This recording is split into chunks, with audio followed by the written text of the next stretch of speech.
Hello and welcome to my video. I'm going to do a video today to show people how to record on Dolby and what the difference is by recording on Dolby and how to get the best sound from recording on Dolby.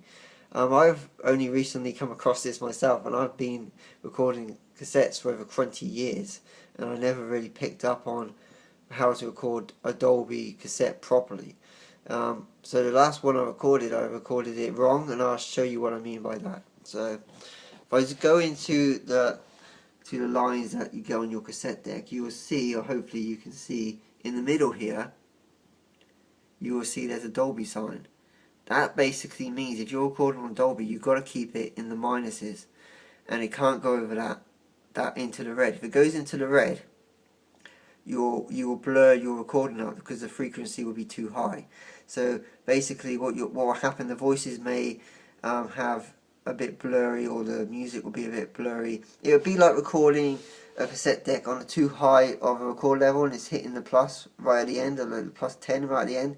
It will blur the sound up. So if you're recording Dolby, you must have it in this section only, in the minus, and keep it in the minus. Don't let it go into the plus. That's how you get the best sound.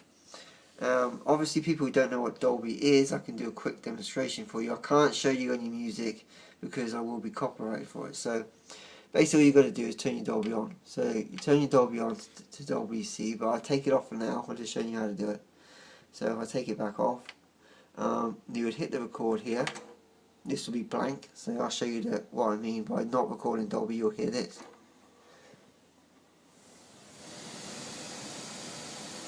I hope you can hear that. That's the hissing. So now you want to record in Dolby. This is what Dolby does.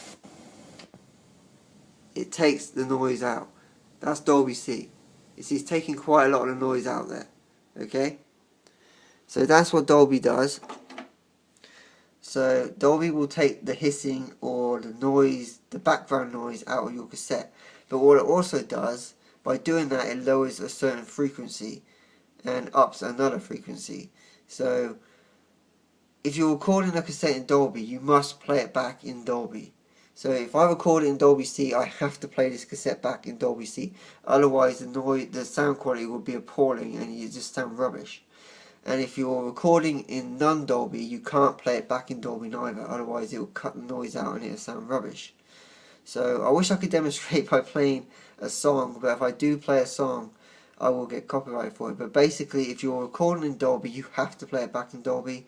And if you're recording in non-Dolby, you have to play it back in non-Dolby, because the frequencies are different.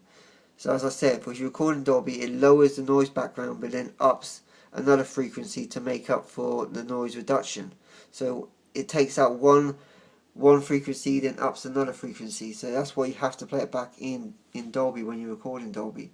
So if you've got a Walkman what's not Dolby, don't record your cassettes in Dolby, because you're playing it back in your Walkman for everyday use. It's going to sound rubbish because your Walkman doesn't support Dolby. So everyday use cassettes you're going to play in your car. If your car doesn't have a Dolby and your Walkman doesn't have a Dolby, and you've got a little boombox or something that doesn't have that as well, always record in non-Dolby. So if you're recording on a professional cassette deck like this one, always record in Dolby and play back in Dolby, and always keep it under this here. Always keep it under this. Otherwise you will get interference with the voices and the sound of the music as well, and it will sound rubbish. So you want to keep it under the red, because that's what this Dolby sign is. There actually is a Dolby sign there, what is basically telling you to keep it under there. Don't go above that if you're recording Dolby. So yeah, that's pretty much my best way of describing it. I hope it is helpful. But yeah, if you're recording Dolby, keep it in the minuses, don't go into the plus. And if you're recording in non-Dolby, you can go into about the plus 6, what's about here, but don't go into the plus 7, plus 10, otherwise you'll also get interference. So yeah, so I hope that was helpful, and sort of gave you a better understanding what Dolby does. Dolby cuts out the noise background and will make the tape sound clearer, crisper, and a better sounding overall, because it's taking out the noise of the hissing. But you have to keep it in the minuses, and you have to play it back in Dolby if you record in Dolby. And that's basically the really easy, quick way of telling people how to use Dolby on a cassette deck. Alright, thank you for watching, and see you next time for some more videos. Bye.